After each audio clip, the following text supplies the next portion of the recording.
Hey, what's going on, everybody? We are officially live. I think I say that at the beginning of every episode. Bear with me 1 minute. I'm going to go ahead and get the Instagram live going. That way, the people on IG can also stream in. So, looks like we are now filming live. What's going on, Stephen Crawford? Got you inside here first. I think I see Sam just popped in backstage, but I'm just going to get the Instagram set up first, which is going to tell people to, if you got to on Instagram, just comment the word YouTube and that will bring you over here to the YouTube channel for the link. All right, cool. That's live on my IG. Perfect. Beautiful. Okay. Awesome. Guys, tonight's going to be a freaking phenomenal episode. I'm excited about this one. It's a continuation from episode 100. So if you remembered, if you were here, 2 weeks ago, we did episode 100, which shout out to Sam, shout out to the guys with Think Big, because crossing over that milestone was a huge marker for us. We really enjoyed being able to say that we've consistently been showing up for 100 episodes. But today is episode 102, which means we're doing a follow up from episode 100, where we were talking about how to leverage community. And if you didn't watch that episode, go back, because in there I explained the importance of community. And you realize that as you grow as an entrepreneur, you never outgrow the need for community. And it's really interesting. One of my favorite entrepreneurs that I look up to right now, Alex Hormozy, he's been promoting the newest platform that he's become an investor on, a very public facing investor that he's actually leveraging his brand to push people towards. And it's an online platform called School that promotes online learning and really community building. And so this message couldn't be more timely than it is right now for all of you that are in business, that you're working on getting your first deal, you're working on maybe scaling your business. Community is going to be something you want to leverage. And we're going to talk about exactly what I did that allowed me to make $44,516.36 using $0 in ad spend. And as we jump into this, though, I'm going to see if my co-host Sam is ready. Nope, he said give him 1 second. So I'm going to go ahead and just say what's up to Tiffany, what's up, Michelle, what's up, Steven. And guys, if you already know that you're going to receive value, make sure you push this episode out to some friends. I'm excited for this one. So let's I'm Sam, am I good to jump into like presentation mode? I don't want to go full blown into it. Cool. Sam's giving me the thumbs up from behind the scenes. I'm gonna go into full on presentation mode. But before I do, let's frame this conversation. Community, what does it mean? Community is talking about when you are getting into anything, whether it's business, let's say you're getting into dancing, whatever the thing is, you realize there's a need to be around like minded individuals who are not only going to continue to stoke the flame that you're building for yourself, but who are also going to be able to go with you along the journey. There's an old saying, and I don't know who is given credit for it. There's an old saying that if you want to go fast, go alone. If you want to go far, go together. Community effectively is how you go far. And so I've been lucky and fortunate enough in my life to be blessed with being a part of community. And what I'm going to do tonight is I'm going to simply share my personal journey. So this isn't the one and only way. I'm not going to stand in front of you like a guru and say this is the only way to do it, but I'm going to share with you what worked well for me. And so I want to share my screen, and I should be able to do this.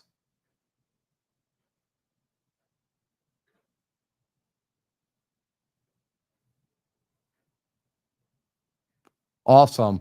I believe you guys can see my screen. I don't know though, because I am in the middle of my screen. So maybe Sam's giving me a thumbs up saying he can see the screen. Awesome. So let's talk about this, right? Like I'm gonna go over how I made $44,516.36 tax-free with community. And here's the craziest part about this. I mean, I don't know if you guys believe in synchronicities, if you believe in law of attraction, vibration, any of that kind of stuff. I absolutely do. I believe in God. I believe in law of vibration. And today, this 516 number has been a reoccurring theme throughout my day. And what's really interesting about the 516 and maybe why I'm noticing it so much is that's the area code where I grew up. And so I've been seeing 516 in so many places today. And now, as I'm doing this presentation, I was going through some of my closing statements to see, well, how much money did I make exactly? And there it was, 516 popped back in. And so let's talk about how I made this amount of money with $0 in ad spend using community, right? Like this is the tactic that I did. And here's a quick disclaimer. These are my results. And so I am in no way promising that you will get these same results. I'm not your guru. I'm not your coach right now. I'm not your attorney. I'm not your CPA. I am just a dude talking about what he did that allowed him to make money. Okay. So now that that's cleared up, this is for educational purposes only. Here's what I did. Okay. So you heard me talk about this last week or 2 weeks ago was saying community is so critical. Well, the first thing I did was I joined into a community with the sole purpose of learning something specific. So I'm going to be very hyper specific about the community I'm talking about. I joined in to, there's a real estate mentor out there called Pace Morby.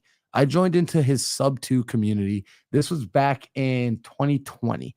And when I joined into his community, I was looking to learn something extremely hyper niche, hyper specific. I wanted to learn how to do creative financing, primarily the subject to methodology of being able to take over a person's mortgage and purchase a property without qualifying with my own personal credentials. And so I saw that he had a community. I saw that he was delivering value. I resonated with him and his message. And so I joined his community. I paid him money to get inside of his world, inside of his ecosystem. So I just want you to be aware of this, right? Like when I joined the community, I wasn't at first thinking I'm going to go and make a gazillion dollars off of the other community members. I was just thinking this guy has something that I want to learn. And so I'm going to go jump in there. As you're looking for which community should you join, join the one that's teaching the topic that you're interested in. It doesn't get any simpler than that. Now, when I joined into the community, here's truly where I was. I was binge watching every video. I was on every Zoom and I was reading every single community post that was being made on the Facebook website. This is funny because nowadays you might listen to me. If anyone's been on like a coaching call with me recently, or if you're in one of my communities, you'll hear me talk to a lot of people and tell them to get off, don't be on every Zoom, stop reading every post. Like you hear me say this stuff. However, if you contextualize and you listen to all of what I say, when I'm talking to brand new people, like newbies, people who do not know anything yet, I tell them the complete opposite advice. I tell them if you are brand new, you have 50 hours worth of consumption to go do. 50 hours, right? Like that's a full work week and then some. That's a full work week and overtime. I want you just straight up consuming the information that you paid to go and get. Because if you're a newbie, here's the thing. You have a lot of what Sam and Alex Hormozy will refer to as ignorance debt. There's so much that you don't know. And so how do you start to learn about what you don't know? Well, first, you have to actually go and be a consumer of the information. And so you effectively paid for this class. I want you to take it. I want you to listen to the instructor. I want you to go and watch their modules. I want you to be on their live Zoom calls. I want you to go through the community pages if they're hosted on Facebook or School or Discord or wherever they are, and go and read that stuff because that's what I did. I was in it. I went deep down that rabbit hole. Thankfully, I had a global pandemic that freed up my schedule and I didn't have things like a job to worry about, which ended up being a major blessing because it allowed me to get my 50 hours literally in 1 week. I consumed. Okay. However, listen to this. I consumed with a purpose. I joined with a purpose to consume that information, to learn it, to be able to utilize it, not just regurgitate it for as a party trick. Okay. So I binged every video. I was deep down the rabbit hole. Here, there's a benefit to doing this. One, you're going to learn what the community is about. Two, you're going to learn what the other community members hopefully should be learning as well. So you're going to begin to understand how your fellow community members are thinking. because ultimately we're all listening to the same voice in a community, right? Like there's a leader of the community. We're listening to their message, and methodology. So by binging these videos, I was beginning to understand the ethos of the community that I was a part of. And so from there, as I was able to go in and gather all this information, what I started to do was I started to get domain specific. I started to, as you would refer to this, as niche down. So when I say I got domain specific, this means, and I'm going to speak specifically about the community I was in, which was the Sub 2 community.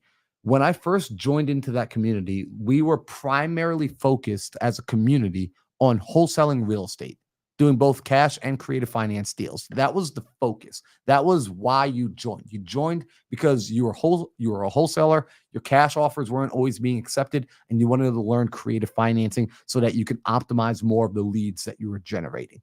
That's what we were all doing. As the community has grown and evolved, it now offers so many different avenues: Gator lending, transactional lending, EMD lending, multifamily, storage units. I mean, you name it, they've got it. And that can be overwhelming for a lot of people. And so I'm pointing out something that I did, and it wasn't necessarily like there were other options. It's just this is what I did. And when I'm looking back and I was reflecting on it, this is still the formula that I would recommend for somebody if they were going to go and do it today in today's environment, is get domain specific. So niche down. So as I'm in this community, I'm recognizing that all that information I'm binging, I'm learning so much. I discovered what I wanted to focus on inside of this vast community, inside this little ecosystem. I figured out what I wanted to focus on, and I wanted to focus on being a closer. I wanted to focus on getting on the phone, talking to motivated sellers, and converting those conversations into contracts that I could go and sell. So I got very domain specific about what it was I wanted to do inside of the community. So let's go on. As I got domain specific, guess what began to happen? As I was being a part of that community and I was learning from the mentor, I was beginning to gather answers to my own problems and to other people's problems. And I started to answer other people's questions inside the community. This part can't be overlooked. I was participating in the community. A lot of people are joining communities because they're thinking, okay, I'm going to jump into the Brent Daniels TTP program, the Jamil's Astro program, into Alex Hormozi's school program, into Pace's Sub 2 program, into Tiffany and Josh Hyde's program. I'm going to jump into all these different people's programs, and I'm just going to take and grow myself. And that's one thing you're going to be able to do. However, if you want to maximize your capacity inside there, maximize what you're getting, you also want to figure out, how do I give into this program? Well, how do I start to support other community members? And so I started doing this by answering other people's questions. Here's the interesting thing about when you start supporting other people.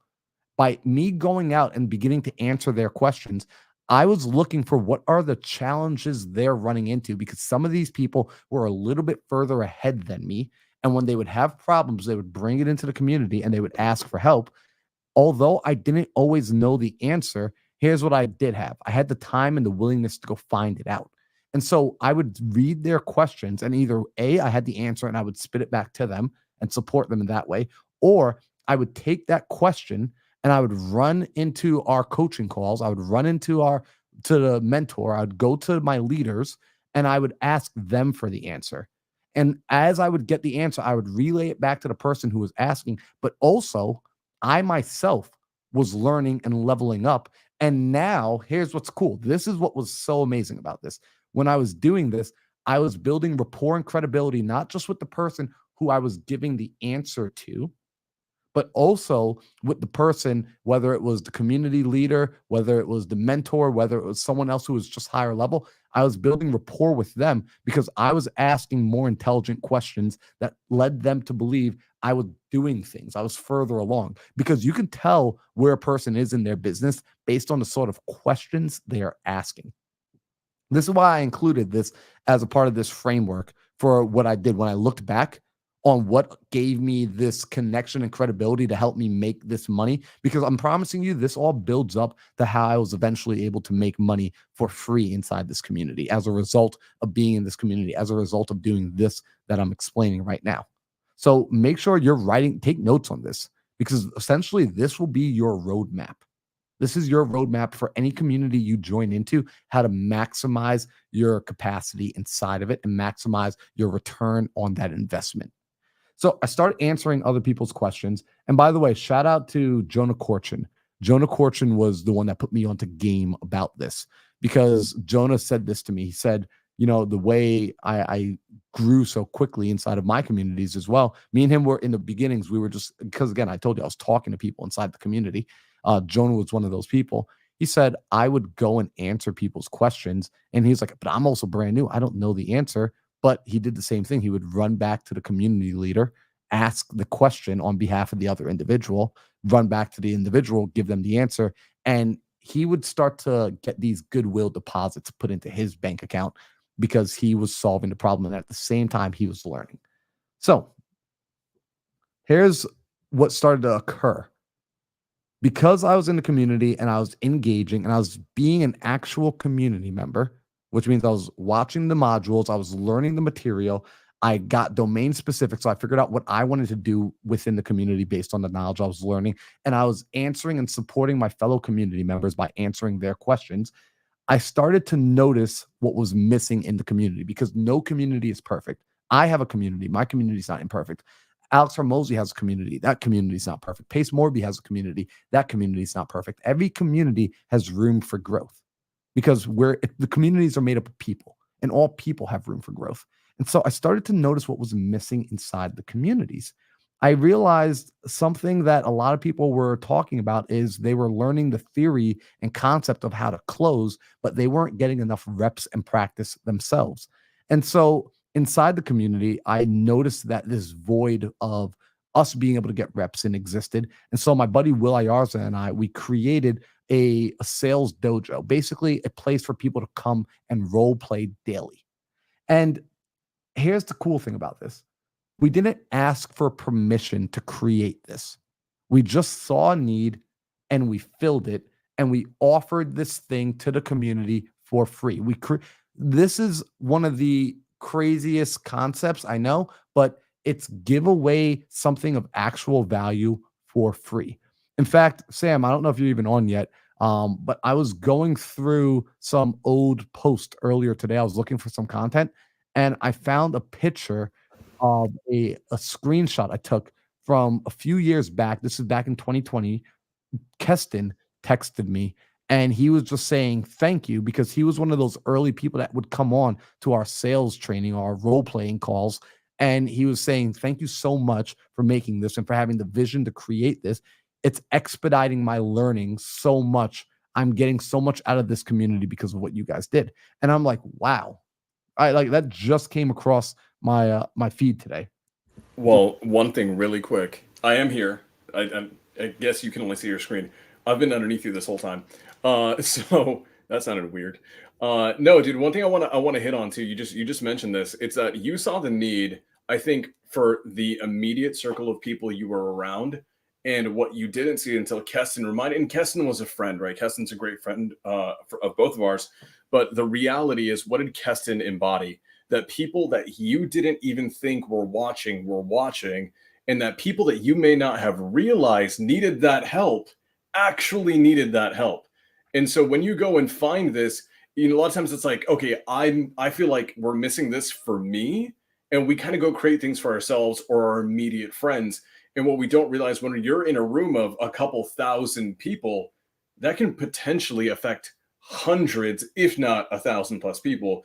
And so that's a big thing. But I want to hit on this, Ben, because this is something that we preach so much on Think Big, and I'll let you get back to it. But you got in and you stuck with an avatar. Yep. That is so huge, right? You called it being domain specific, which I love. But for everyone that's like kind of on the newer side, just know that all the episodes that we've done of Think Big about getting into understanding what your avatar is, that's exactly what he did. And then he didn't deviate from it. He had all of these options in front of him, but he picked one specific thing into this greatness that he created, right? With the Zooms, with the trainings, with the value add. was not based on things that were outside of his avatar. It was all based on things within his spectrum. So I absolutely love that. But yeah, dude, I'm loving this so far. Yeah, no, 100%. And guys, like I want to mention this, right? Like during this season of my life, it was an unbalanced season, right? Like this was because at the beginning, this is why I added the fact that I binged every video, every Zoom. Cause I know I give people a lot of like I heckle people about like you've been on every Zoom, so I know you're not making money, right? Because they're month 5 of being on every Zoom. I was on every Zoom for about a month before I was realizing, hey, I need to go and take action. And so let's catch back up. So I'm here. I saw the missing piece for this community and I added to it. I didn't ask for permission. I just simply added it. And what's funny is that addition has become a staple part of the community. It's probably one of people say it's one of the most valuable pieces of the community. They call it the daily dial now. And that was something that came just from me and my buddy Will, just creating it out of we saw a need, we filled a need. And if you do these sort of things, what ends up happening is people will start to recognize you. So because we created this role play room, we had the ability to interact with a lot of the community at scale. We were able to get on these sort of Zoom calls and speak one to many, where many people saw us and began to get to know us because we were providing a value that affected and touched so many people. Again, why? Because it was domain specific. We knew what we were focused on, and we were able to give value for that particular niche, that particular topic. And so this next piece is arguably the most important one of it all. We were continuing to do what the program was teaching. So inside the program, right, like I joined a real estate community to learn how to wholesale, and the community was all about wholesaling and doing creative finance deals. Guess what we did? We were out there wholesaling and doing creative financing deals. Like we were doing the actual work that we wanted to learn.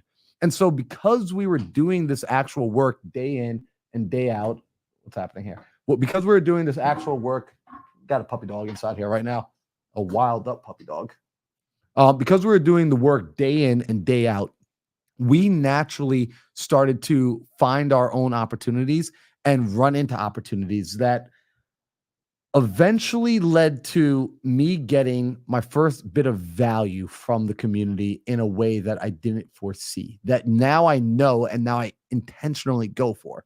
So because I was going out and doing what I was supposed to do, which was generating leads, talking to homeowners, and essentially trying to wholesale properties, I was starting to do wholesale deals, but I was spending my own money, making it happen. And eventually I said, I'm going to keep a property. I'm going to keep a property for myself because everyone always told me that the time will come where if you find a good deal, the money will find you and you're not going to have to worry about it. So I had a good deal in my hand and I decided I'm going to keep this deal. Now, here's the interesting thing. I had no idea how the money was going to find me. I didn't learn how to raise private capital. I didn't learn how to do any of these other things because I had been focused only on one thing, which is getting good at wholesaling, getting good at closing deals. So in this community, I was super focused. My head was down. I was giving value in this one way. I was doing what the program was saying, and I wasn't paying attention to all the other things. I was staying in my lane. But I decided I was going to branch out and begin to grow again, and I wanted to keep a property, and it required me to come up with the capital to finance the purchase. And so when it came time to finance the purchase, this is where I started to discover the magic. I made one post inside this community, and it was a very vague post. It was a very amateur post. In fact, if anyone ever tries to raise money like this, I would tell them don't ever raise money like this. But I literally made a post that said, I have a deal. Who wants to fund it? Right? Like it was so vague, but I got away with making such a vague post because I had given so much to the community. My name carried rapport, carried clout. I had built up a reputation. And so I get a response by Tanisha Epps. Shout out to Tanisha, where she says, how much do you need? I say $50,000. She says, where do you need me to send it? Now, here's the interesting thing about Tanisha responding to me. Up until this moment, Tanisha and I have never had a conversation. We've never engaged. We never texted. We never spoke on Zoom. And I was so curious as to why she was so quick and willing to give me the money that before she even wired anything over and signed any papers, I messaged her back and I said, "Why are you giving me the money? You do know that this is my first deal." Right? At least like the first deal I'm buying. I've done some wholesale deals up until this point, but this is the first deal that I'm actually buying. And it's funny, Ivan, you should be listening to this because last week you were asking questions about how to raise capital. Right? So, what's my experience level on purchasing? Zero. I've never purchased anything. I'm about to take on my first buy and hold project, which doesn't even turn into a buy and hold. It ends up becoming a fix and flip. But I have zero experience. And when Tanisha responds to me, this changed everything about how I did everything. She says, I have been watching you this entire time on social media. I've been watching you on the Facebook group. I've been seeing you in the community, and I can tell that you're a good person. I can tell that you're going to do what you say you're going to do because you've been showing up consistently. And I said, whoa, that blew my mind. And so check this out. I went into my QuickBooks and I pulled it up. I found the very first property we had ever flipped. And if you see here, right, this was 4767 North 52nd Street. This property we purchased, it says for $85,000. What happened was I borrowed $50,000 from Tanisha. I borrowed the remaining money from my mom, right? And on this deal, after we fixed it up, we thought we were going to hold on to it. Sam, this is how dumb I was. I didn't realize that being jobless and unemployed meant I don't qualify for a mortgage. And so when I try to refinance this property, they were like, dude, you don't have a job. Like I was like, no, but I work for myself and I'm an entrepreneur. I wholesale. They were like, yeah, we can't work with that. And so I actually had to flip this property instead. But because we bought it deep enough, we were still able to make a $24,000 profit on it. And so this was the first way in which I made money because of the community, from just going in and pouring into the community. But this was really just the starting point because I got access to that money because of what I had done. And really, when Tanisha said I had been following you and I had been paying attention, that's when it really clicked to me what community was all about. I was like, whoa, wait a second. It never occurred to me that I was going to get value from the other community members with what I was doing. But like, this is the interesting thing. Like when I was doing that, when I started the daily dials and the role playing calls and I was answering people's questions, it wasn't me doing so with the thought that, okay, eventually these people are going to feel that they owe me something and they're going to bring something back to me. I was just doing this as a matter of, I'm just trying to get better and I'm just trying to do the work. But when Tanisha said she had been watching me, I said, whoa, my friends who I've grown up with are also kind of watching me, but they aren't inside of this domain specific community. So their attention isn't really as valuable.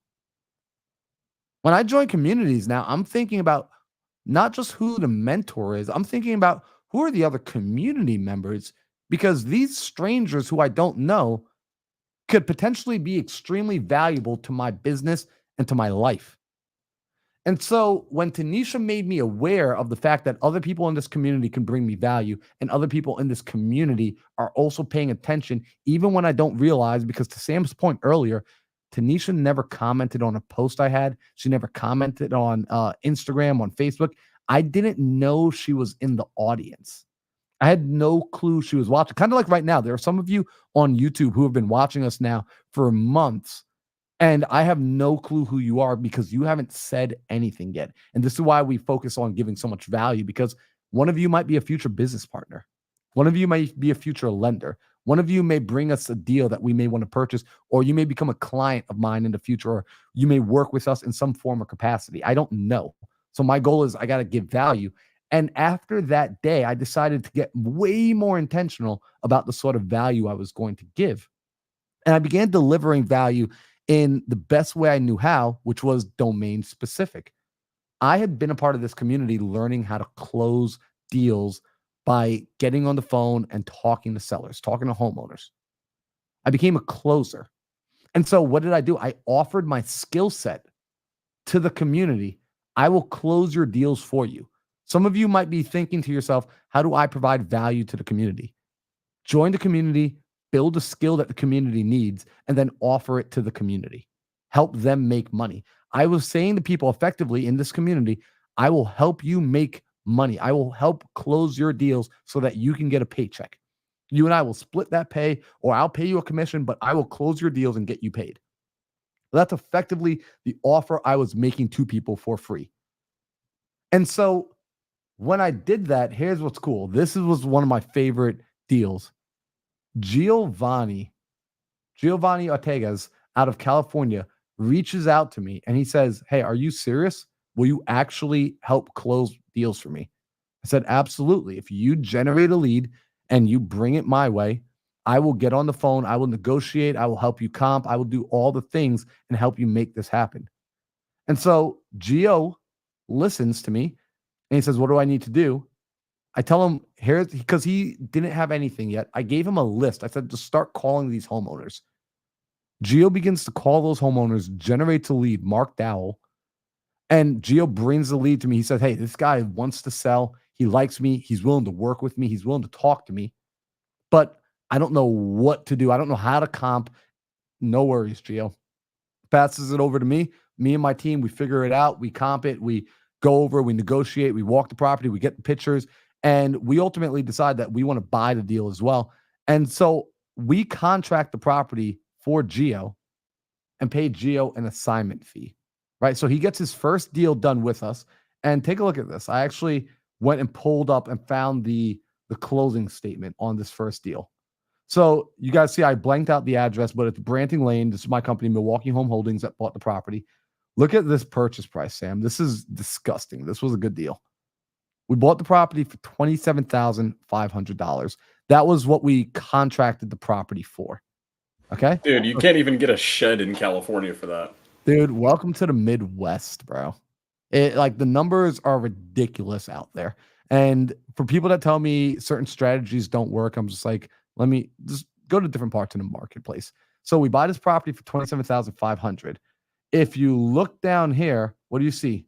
We got a finder's fee, right? An assignment fee. Well, I had to give him a finder's fee because I contracted the property. So there was nothing to assign. So we gave him a finder's fee of $3,000. So effectively, Gio on this deal makes, if he was a real estate agent, he would have gotten like a 2.5% commission. So he would have made, I don't know, like $1,000, $1,500, not even like $800 probably. He effectively got close to, like, say, like 10% of the purchase price as his finder's fee for simply just generating the lead and passing it over. So he gets paid his first deal, his first assignment. He's got proof of concept. He's hyped. He makes $3,000, right? From this, pay attention to this piece. This was, we purchased in December 17th of 2021.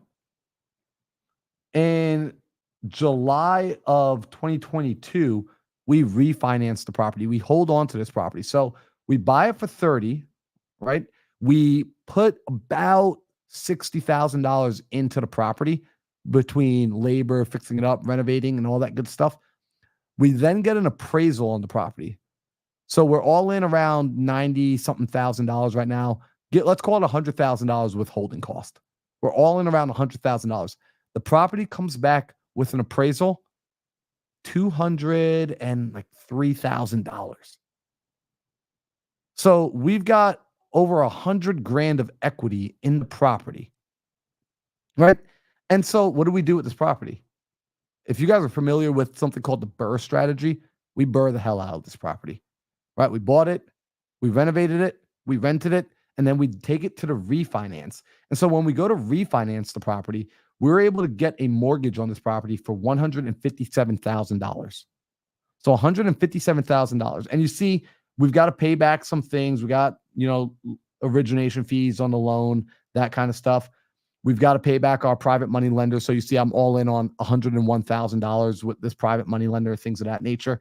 And so at the end of the day, after paying back all the fees, the lenders, and all that good stuff, we got a check from the title company for $44,516.36. I paid $0 in marketing for this deal. A community member brought it to me because I had been giving value to the community. And that $44,000 that I made, tax-free, in my pocket. This property is a property we still own to today that we have equity in, we have positive cash flow on, and we got paid to purchase, spending $0. I mean, like, these are the sort of deals that blow people's minds. And it came to me not because I was marketing my guts off, but because I tapped into the power of community. I recognized if I help someone else make money, I can make money. This is how community works. Like, this is the mental framing I want you to start to have when you're looking at the community model and you're thinking for yourself, how do I effectively get the most out of community? And this was me as a newbie. Like, keep this in mind. I started off when I joined this community knowing next to nothing about real estate and not just having no money, but actually being in debt. I was about around $30,000 to $31,000 in debt when I joined into this community. I didn't know anything about anything, but I explained to you guys what I did here, right? I explained to you, this is what we did. So Marlon, really quickly, I want to hit on this, right? Because there's people who are watching this who I call them like sleeper cells. To your point, they're gonna watch, but they'll never comment. And it's funny because when we go speak on stage across the country, I meet these people in person. They're like, I've watched everything Big Episode for 8 months, and I'm like, what the heck? We want to be able to help you and serve you more. But here's the interesting thing. I've been noticing a lot of people who are in my DMs, they keep coming to me. They're not in a community yet, right? And they're not in a community. They're not a part of the industry the way that we are, the way that we kind of live our lives in yet. They're kind of outsiders looking in. And one thing that's this kind of preconceived notion that the world has that I had, you just dispelled. You didn't have a license. You were not a licensed agent. You weren't a realtor, right? You basically in the beginning couldn't even refinance because you weren't essentially bankable, right? That's the key.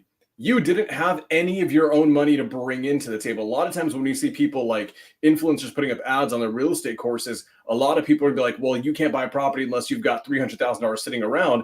And you just prove that that doesn't exist. So as a guy who had no experience, didn't go to real estate school, had a license, didn't even have a job effectively, you still made 44,400, 500, 44 and a half, somewhere around there, right? Basically tax free, and also had zero marketing spend on it. Like, that's the big key, right? And we all know that, like, I love direct to seller marketing. I love it because I can scale it, I can grow it. But the reality is, what you just did, what you showcase, is the best way to do it, the best way to get started, especially if you're new. Because here's the key. You can't go broke doing what Marlon did. That's the key. I know so many guys who are making 2, 3, 4, 500. I even know guys doing 7 figures a month in this game. And I'm going to tell you right now, one economic shift that they don't pivot the right way, they can not just get wiped out, they can lose everything. But the way that Marlon's doing it, it's actually impossible for him to go out of business because he's got nothing at stake other than his time and his energy. And so for people that are watching, like people that resonate with me a lot, I get a lot of people resonate with me because I'm very like hardline scaling business. But I'm like, guys, with where you're at, this strategy that Marlon's showing literally is the best strategy. There is nothing better than it. So I had to like emphasize the hell out of that. It's so good. And I want everyone to take that in. BRRRR method. That confuses a lot of people. It's scary. It sounds complicated. Marlon, did you know about the BRRRR method before you did it? Like, did you know how to actually execute on one? I mean, I didn't know how to execute on it in the sense of I never had the experience of doing it. I knew the theory. Right. Like I understood the theory. In fact, and this is the reason I showed both deals. That first deal I showed, that was originally supposed to be a BRRRR, actually. But remember, I was too dumb to understand that I didn't qualify for a traditional mortgage. And this was before the banks made interest rates so low and banks were really just trying to push money out. There's loans now called the DSCR loans. So a DSCR loan stands for debt service coverage ratio loan. And effectively what this is a commercial loan that you can get on residential properties. So it used to be that residential properties could only qualify for residential loans. But then when money became so readily available after the pandemic, they started to push out these commercial loans on residential properties.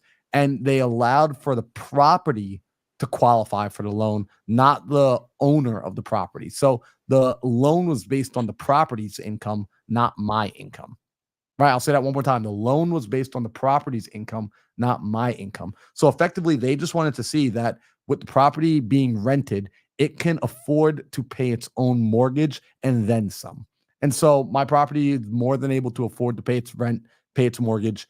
And I was able to qualify for that loan, which allowed me to do the Burr strategy, which is an age old strategy. And I was aware of it, Sam, because I listened to a lot of Bigger Pockets back then, very early on. And this is why, again, I included the binge content. This is part of it because, to be honest, I haven't met a single entrepreneur who's been highly successful who hasn't at some season early in their career path went down the rabbit hole of some rabbit hole, right? Like we've all picked, a rabbit hole, whether it was podcast for a while or books or the Rich Dad, Poor Dad, or the Purple Library or whatever it was. We all had that season. But the important thing is, and Victor said it earlier, is at some point that season came to an end and we stopped watching and we started doing. And big shout out to Victor. I was just on a call with him about an hour ago, and he was explaining that they've gotten their first. Victor's been consistent, man. Sam, I gotta give a huge shout out to Victor. He's been consistent as heck. He's been showing up. He's inside of my community. He does coaching with me. He's inside of Jeff's community. He does sales training. Like he's someone that is actively working on himself. And he's been going out and he's been following one niche. He's been door knocking properties in Jacksonville, Florida. And he has just been relentless at it. And you see, like, he's one of those people, every time you talk to him, you see, okay, you've improved. Okay, you got a new experience point. Okay, you now understand this. He would come back to you with relevant questions, and then you would give him advice, and he would take it. And as a result, he just recently got his first property cash deal under contract, and he's already got the buyer locked in. And the buyer is a true vetted buyer that you and I both know and love, April Giuliano. So big shout out to Victor. He's going to wait for the deal to close. And I know it's a little preemptive, but big shout out to Victor for being that, because he's been hella consistent. And then even speaking about the leverage of community, he was at that point where he was getting overwhelmed with how much he had to go out and knock doors, that he said, hey, recently I even reached out to somebody in the community and found people who were literally doing what I just said. Like they were showing up in the community, they were participating, they were leveling up and doing the things that the community taught. And so he noticed one guy who's like, hey, this guy is actually pretty good on the phones and he just needs opportunity. And Victor said, I'm overwhelmed with, I don't have time to follow up on the phone because I'm out knocking. Would you follow up and we can work this out some way? So that person followed up, and the deal actually came as a result of that person following up and getting the homeowner back on the phone. And so Victor is literally doing the things we talk about. And this is why Victor is going to outperform 99% of the other people. Dude, it's so funny. Do you remember when we first met Victor in person? Yeah, I remember when you and I were speaking down at the meetup in Florida. We were 2 hours, no, an hour late to our own meetup because we decided to pick up a hitchhiker on the side of the highway in Florida because that's smart. And we met Victor. And here's the thing. Everything you just showcased that was applicable in your story is actually equally applicable in Victor's, because he was, what did he do? I don't even know if he was in the Sub2 community or the mentorship at the time, but he was showing up to local meetups that were free.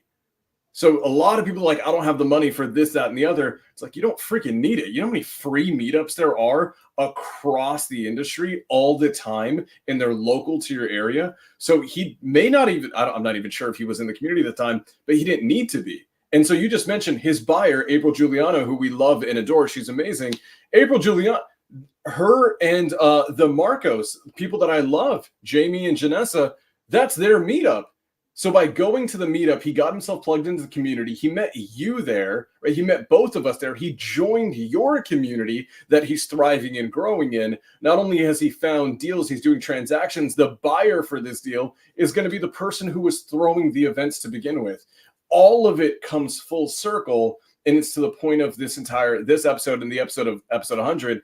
It's that just by committing to the process, just by committing of doing the work, and most importantly, staying in a lane. You know how you had your domain specific avatar. He's found his domain specific avatar for the season that he's in. Now, here's the key. He may not stay in that forever. He may grow out of it. He may find the next avatar for the next season that he's in. But one thing that I'm loving hearing is that Victor understands the value of staying in the season for as long as he needs to gain the skill sets to earn the privilege of graduating. So I love that. And Victor, dude, I talk to Victor all the time in my Instagram DMs. I mean, it's amazing what he's doing. So shout out to Victor. Dude, I absolutely love Victor. And it's funny because, again, earlier tonight, he and I were on a call, we were talking, and I just asked him, I said, Victor, what have you been doing for yourself? Because he's going through my coaching. And here's the thing. I said this to people. I was on a coaching call earlier this week. And I said to everybody on that call, we had about 89. Actually, I think we had about 101 people on that call. 101 people on a Zoom call with me Monday morning. And I said to them, it's not what I teach. It's what you internalize. That's what's actually important. The Think Big podcast, it's not what Sam and Marlon teach. It's what you internalize. Because based on what you internalize, that's going to be a more determining factor of the action you take and the results you produce. And so with Victor, I asked him, I said, how much? Because I teach my guys, go and sit down and get clear on what you want to do, get clear on the lane, get clear on your goal, and then remind yourself. It's not necessarily that you have to keep teaching yourself something new. It's reminding yourself of what you've already discovered. How often are you doing that? And he told me, he was like, yeah, man, like consistently coming back and re-seeing the vision and praying on it and talking on it and going and moving towards it. So it's every day he's moving towards the same destination. This cannot be overlooked, guys. If one day you're running east and then the next day you're running west and then the next day you're going south, and then one day you're going to Kansas and then the next day you're going to Illinois, like you have to stay consistent with the destination. Be flexible in the route in which you'll take, because inevitable that you will have to pivot. Inevitably, you will pivot. However, you've got to stay locked into the target and locked into the goal and understand that you will be tested the most right before it becomes yours. Like at the season where things start to get the hardest, recognize that's the same season that the breakthrough is about to occur if you do not stop. And so community, big part, one more thing about this, and like I'll move off this topic I want to hear from Sam, is community effectively allows you to stay the lane, stay the course. Like that's one of the cool things about community, because even like as Victor and I hopped on our call today, right? Like when we were checking in, the big thing there was like, it's just us two guys going back and forth, just talk. Like at first he came on as a client. Now Victor's a friend, and we were having the conversation. And it's just keeping each other accountable, keeping each other in the boat, keeping like, it's just speaking life into one another. It's the same thing that I do with Sam. Sam will call me and I'll call him, and we will just keep each other accountable. That's one of those things that I can't put a dollar amount on because it's priceless. It's priceless to have a person who's going to help you stay the course. And people in your community, if they're doing the work, they will help you stay the course. So, yeah, Sam, just want to say shout out to Victor. Dude, that's huge. That's absolutely huge. And so here's the thing, right? I think Marlon and I are pretty, because Marlon and I are in multiple communities, right? We're in multiple communities. We're in multiple masterminds. I've spent $177,000 on mentorships, masterminds, CEO coaching. And I've realized that every group has a different pro and con. Every group has a different value perspective. What I've also realized is that the value in every group is what you forcefully get out of it. And so there's been rooms where I've been in and I thought I didn't get value out of them. It's because I wasn't ready and in alignment to receive at the right time.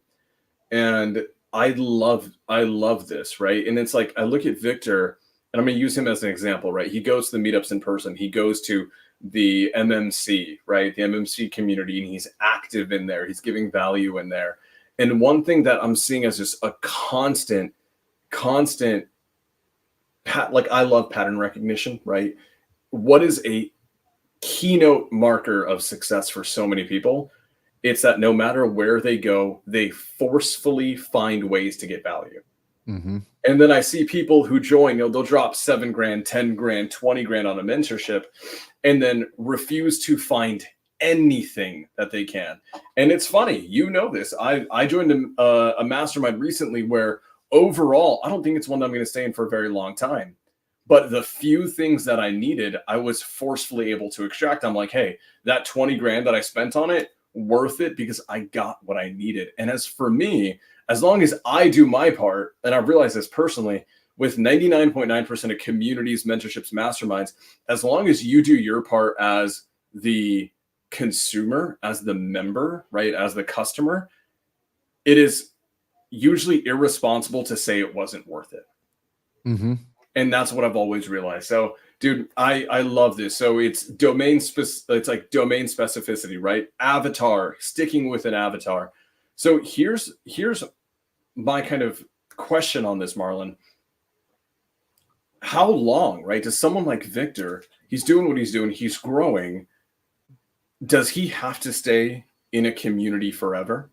No. Is he allowed to graduate? Yeah, so it's the same thing as your community and your niche are very similar in the aspect of you always need to have a community and you always need to have a niche, but you don't need to be lifelong married to either. And so what you want to do typically, and this is my opinion, you want to find the community and find a niche that are giving you positive results. And when you start to find positive results, and preferably in one that you enjoy and you like, because I forget who I just read this from, but they effectively said the last thing you want to do is get really, really, really good at something you hate, right? Like really good at something you hate. And here's why. Here's the rationale behind it. If you get really good at something you hate, you're going to feel beholden to continuing to do it, even though it's literally sucking the life out of you. And guys, you're an entrepreneur. You all already somewhat get that because maybe you've had a W-2 that you're like, I'm really good at this job, but I feel like I'm trading my life to make it happen. I don't know about you guys, but I didn't necessarily get into business to feel that soul suck there either.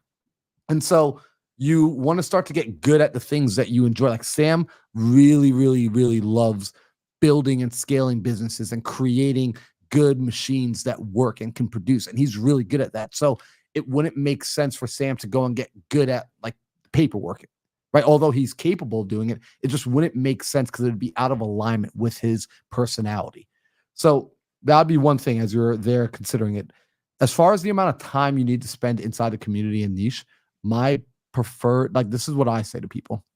And Sam, you'll like this. I was literally thinking about this today as I was coming home for lunch. I was like just coaching myself out loud.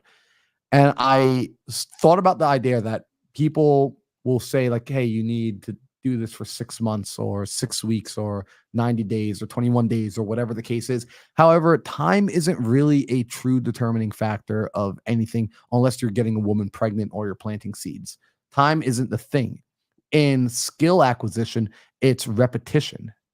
It's what's the volume of reps that you're getting in. And so if you're inside a community, this is why I recommend, and I said the word binge earlier, consume it, get all your experience in as short amount of time as possible. So I said 50 hours of consumption. If I were you, my 50 hours would be done in a single week. I would get my entire 50 hours done straight up. I would go all in, down, like I'd be like a Tony Robbins. I'd go full immersion on this, full immersion. And so inside of your domain, like, and this is why Victor is having traction, because Victor has gone all in on it in the sense that he's focused on just one thing. His consumption is around that one thing. His conversations are around that one thing. His actions are around that one thing. And this is what he's doing day in and day out. And he's consistently making time to come back to the same thing. So he's getting his experience points as fast as possible. And now he's getting to the point where he's getting to the milestones that he needs to hit before he's looking to pivot. Because earlier today we had a conversation about, okay, at what point should I start to throw like marketing money behind this and advertisement? And I said, well, we're about to get the first deal done. Let's bootstrap a few more deals to get to the point of you have that cushion, because when you start to throw money at it, money on your situation is going to create new problems and that are going to require your attention. And if you're still in a survival place, it's not going to work out well. You're not going to give the new problems the proper time and attention that they need. And so It's going to be a matter of let's get to our milestones before we pivot. Sam, did I answer the question? That's so damn good. So damn good. And so here's the thing, guys. I got to give credit to a good friend of both of ours, Cody Barton. Cody Barton used this phrase, and it's something that I've always had in my brain, but I've just never been able to articulate, what that, like, put a label on it. And which is weird because I'm usually pretty good at articulating random things. And and the whole idea is, how long do you stay in something? Is there a time frame? How all these things? And what you mentioned is this: you need 50 hours, right? Whatever the topic is, or however long it might take, 50 hours, 60 hours, 70 hours, whatever, to pay down the ignorance debt so you know enough to execute, but not know enough so you can write a freaking PhD thesis on it. Like, that is the key. And I have a freaking grad degree, so I can tell you guys a lot about overstudying and overwriting and all the things. The reality is, Cody and I loved this phrase that he came up with: minimum viable done. You want to learn and do the things up until the point they are minimum viable done. Why? And then you stop working on the thing, and then you go and execute on it to see what works, what doesn't, what breaks. And then you are able to get your feedback loop. Something I've been talking about a lot the past few weeks is getting as many feedback loops in as possible. And it's exactly what Victor did. It's exactly what you did, right? It's get in. Guys, if you want to make $1 million, I'm going to tell you right now, there's 6 things you need to get really good at in business. I'm not going to go over them today. We'll probably dedicate a few episodes to it, but that is it. You don't need to know a billion things. It's really just 6 core principal things. And it took me a relatively long time to figure these things out. But now looking back at it, if I were to go back in time travel, I'd be like, Sam, you just need to know these 6 things. And the sooner we learn them, the sooner that you can make $1 million in a year. And that is it. Everything else is freaking noise. And so any avatar basis you're in, or domain specificity, whatever it is, I need you guys to get to a point where you can tactically understand what is the minimum amount of knowledge I need to take in just to get the ball moving, just to get action in entropy, create action. Because when there is action, there's equal and opposing reaction. And that is data that you need to understand. Dude, freaking huge. And I don't think that other people really understand that. And that's why, bro, I love all of the people in certain communities and all the communities that we're in. There's one community, it's a community that you and I met in. I would venture to say that there's the majority of people, not majority, I would say there's at least 2,000 to 3,000 people in that community that know more about real estate transacting than you and I do. 100%. I agree. I have been corrected on stage by somebody inside the audience who knew more about real estate than me. And although she was absolutely correct, I made more money than her. That's it. You know how many people are in my DMs who I know for a fact, and like they'll kind of like, they think that I have the answer. I'm like, dude, you know way more about real estate than I ever will or I ever care to learn, but it hasn't changed your life. Because although knowledge is power, gratuitous knowledge, excuse my language, really just is mental masturbation, and that is it. And so shout out Cody Barton, minimum viable done. To create the action, to get the reaction, to create a feedback loop. And that's how you get better and better. How did Victor go from last year when we first met him? I think it was last year when we first met him in Jacksonville, to just being brand freaking new, to the point where he's got the deal, got the buyer, now exploring, hey, at what time do I start taking this super seriously and put money into it, turn it into a freaking business that can be scaled? That didn't happen by him just sitting on Zooms all day. It was minimum viable done every single time. And if you zoom out far enough, you'll realize, holy crap, he came so far in what may have seemed like a long time because he was in the trenches, but probably a year or less. And that's huge. And so what I want to do right now is, as we're going to wrap this up, because guys, last week I think we did a 3-hour Zoom, which was nuts. If you didn't go and see last week's episode, I highly recommend it. It was the longest episode we've ever done. It had the longest retention, the most amount of questions, the most amount of engagement, which all that tells me that we did something ridiculously good last week. And I'm still trying to understand and decipher what we did so we can repeat that. So go back and watch last week's episode, which is episode 101. If you hadn't seen it yet, it was the extended Q&A that we did. fire episode. What I want to do as we wrap up tonight's call is I want to reframe. I'm on a mission right now to reframe for myself and for my community members what it means to work. And effectively, what I'm doing inside of my community right now is I am pushing an agenda and I'm normalizing what is effectively a 10 to 12 hour workday for a season. And shout out to one of our buddies, Ryan, who's just absolutely gangster about putting his head down and working. Sam, you're one of those people as well that's gangster about putting your head down and working. And I'm now coming off of my season of play and I'm entering back into a season of work. And so I'm very much curating my environment around me and the people inside of my community to basically endorse and encourage and reinforce that season that I'm entering and being a part of right now, which is if you're between the age of 20 and 30, you have no excuse to not be putting in 12-hour days. If you are broke and you really need to make money and you're any age and you're like, I have less than $100,000 to my name and I don't know how I'm going to pay my mortgage or my rent next month, you have no excuse. You need to be going and putting in more hours and more repetition. When I say more hours, this isn't a consumption time now. This is an action taking time. This is figuring out what's the minimal viable action you need to be taking. If it's lead generate, and effectively, if you're not making $3 million in your business, Sam says it so well. And so I've been quoting him a lot on this. There's really two levers that you need to be pulling. It's marketing and sales. If you're not making $3 million a year, your marketing is either trash or your sales skills are trash or both. And so effectively, the two things you need to work on. And if you're marketing to too many, if you're like, we're not getting enough leads, odds are your marketing is spread too thin. It needs to be narrowed and you need to get better at communicating what your offer or your value proposition actually is. And if you are getting enough leads, but you're not converting them, then your sales skills are trash. And then either way, those are the two areas that you need help on. If you need help deciphering which of these two areas you're trash at, just reach out and send me a DM on Instagram. I will at Mindset Marlon DM me and we'll have a quick conversation. I'll make 5 minutes for you. It will be via voice message on Instagram and I can help to figure out what your problem is. Or if you're inside my community, just post it inside the community wall. If you guys are inside my school community, that's where I'm really doing the majority of my engaging with people every single day. Like that's where my work lies right now. It's engaging inside of my community. But let's reframe and let's normalize a good, strong work day. Let's normalize the fact that you have capacity to build keyword if, building a business is your goal.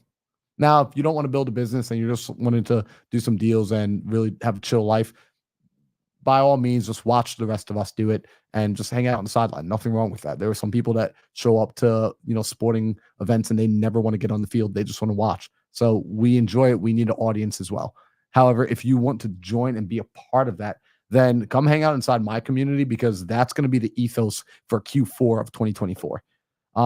Sam, I believe Peter said he just joined MMC. Awesome place to be. I'm glad to see you there. And by the way, if anyone wants to know how to join my community, it's a free community. Go to my Instagram or go to school.com/MMC-free. It's a free community. Go inside, jump inside there, walk through the welcome module. It'll explain everything to you. Or just simply go to my Instagram and just click the link in my bio. I only have one link in my bio, and that community is going to be where you'll get all the value from me. So I think we just put it in the side chat. That's me. Woo. All right. Guys, did you get value from being here tonight? Let me know in the comments right now. Like, drop a fire emoji if you got value from being here. Drop a smiley face, put a thumbs up, put a peace sign, put your favorite emoji in the chat if you got value. I just want to see if we are doing our job in delivering, because it looks like we had everyone that joined from the very beginning. It looks like they are still here with us. And so I'm loving this. Right? Ryan sure says fire. Peter says thanks for the value. Amiette says fire. So awesome. I think we're giving value. Guys, you know what to do. Make sure you hit the like button. Make sure you are subscribed to our channels. I'm assuming you all are because you're already here. Turn on your notifications because this is how you're going to know when we're going live next. And most importantly, if this episode impacted you in any way, shape, or form, I want you to share it with a friend. Share it, share it, share it. That's the biggest thing you can give us on this podcast, the biggest thing you can give me selfishly, right? Like, this is how you show me some love. I like love, right? Like, I'm not necessarily the words of affirmation. Caroline's the words of affirmation girl. Sam, what is your love language? I don't know what your love language is, bro. I think your love language is time spent. I think it's quality time. I'll let you know when I figure it out. Yeah, when Sam finds his heart, he'll let me know. But for me, it's going to be right now, if you want to show some love, do me a favor and share this episode. Share it on your social media. Right? I love when you guys share it on Instagram and you tag Sam and I. That is probably one of my favorite ways because then we're getting it in front of more people. But I also love when you text it to somebody, that you actually take the link from YouTube and you actually text it out to somebody else. That is bonkers. Like, when you do that, that makes the other person feel this is something I need to watch, and they end up actually watching it and getting the value. So if you really want someone to get value from this episode, make sure you text it over to them. On that note, we'll see you back here next Tuesday at 5 p.m. Arizona time for the episode 103 of the Think Big podcast. I think we'll get Sam to talk about those 6